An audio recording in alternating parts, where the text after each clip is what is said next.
আসসালামু আলাইকুম। আমি মোহাম্মদ ফরিদুল ইসলাম শাওন, অ্যাপ্রেন্টিস লয়ার। আজকে আমি আপনাদের সাথে একটা গভীর সমস্যার বিষয় নিয়ে কথা বলতে আসছি এবং আমাদের বাংলাদেশের গর্ব, আমাদের বাংলাদেশের সবচেয়ে উন্নত বিদ্যাপীঠ এবং সর্বোচ্চ বিদ্যাপীঠ আমরা যেটাকে মনে করি ঢাকা ইউনিভার্সিটি, তার মধ্যে গতকাল রাতে খুবই বাজে এবং খুবই লজ্জাজনক একটি কাজ সংঘটিত হয়। একজন মানুষকে, যার নাম তোফাজ্জল, তাকে চুরির অপবাদে পিটিয়ে হত্যা করা হয়। আমি যদি একটু পিছনে যাই, আজ থেকে 6 থেকে 8 মাস আগে আমাদের এলাকাতে একটি কুকুর হত্যার ঘটনা ঘটেছিল এবং সেটা নিয়ে আমার ফেসবুকে বেশ কিছু পোস্ট আছে এবং সেখানে আমি অনেক বেশি সরব ছিলাম। সেই মোমেন্টে আমাকে একটি মানুষ একটি কথা বলেছিল যে, যে দেশে মানুষ হত্যারই বিচার হয় না, মানুষকেই পিটায় মেরে ফেলে, সে দেশে কুকুর হত্যার বিচার কেন হবে? আমার কাছে কথাটা খুব গায়ে লাগছিল, বাট আমি খুব মাখাই নেই। বাট ওই কথাটা আজকে আমার কাছে অনেক বেশি ফিল হচ্ছে। আমি তোফাজ্জলের বেশ কিছু ভিডিও দেখলাম এবং মোটামুটি যতটুকু স্টাডি করে পেলাম যে তোফাজ্জল মানসিকভাবে প্রতিবন্ধী এবং তার কিছু আগের ভিডিও র ফুটেজ আমি দেখলাম এবং সেখানে তার কথাবার্তা দেখে বোঝা যাচ্ছিল হ্যাঁ, সে শিক্ষিত, বাট সে মানসিকভাবে অসুস্থ। আচ্ছা, ঢাকা ইউনিভার্সিটির মতো একটি ইউনিভার্সিটি যেখানে এত ব্রাইট স্টুডেন্টরা পড়াশোনা করে, তারা কি একটাবারও বুঝতে পারেনি যে এই মানুষটি মানসিক প্রতিবন্ধী? তাকে একবেলা খাবার দিয়ে তাকে আবার মারা হয়েছে।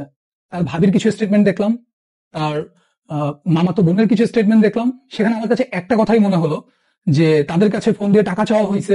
ঢাকা ইউনিভার্সিটি কি চাঁদাবাজির জায়গা? স্টুডেন্টরা কি চাঁদাবাজ? হ্যাঁ, ঠিক আছে।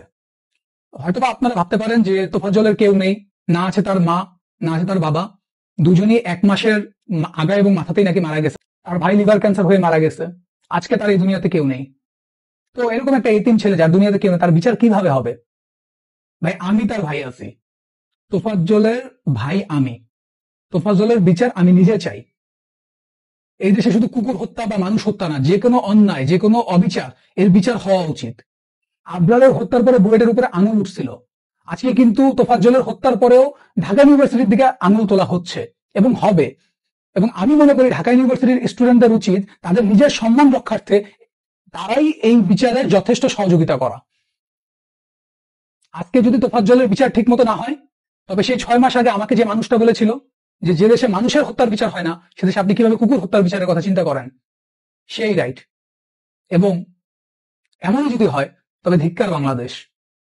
আমি আছি তোফাজ্জলের ভাই, আরো অনেকেই আছে তোফাজ্জলের ভাই, আমরা সবাই তোফাজ্জলের ভাই এবং আমরা তোফাজ্জলের বিচার চাই। এমন হত্যার বিচার চাই। একটা মানুষকে পিটিয়ে মেরে ফেলা, এটা কখনোই কাম্য না।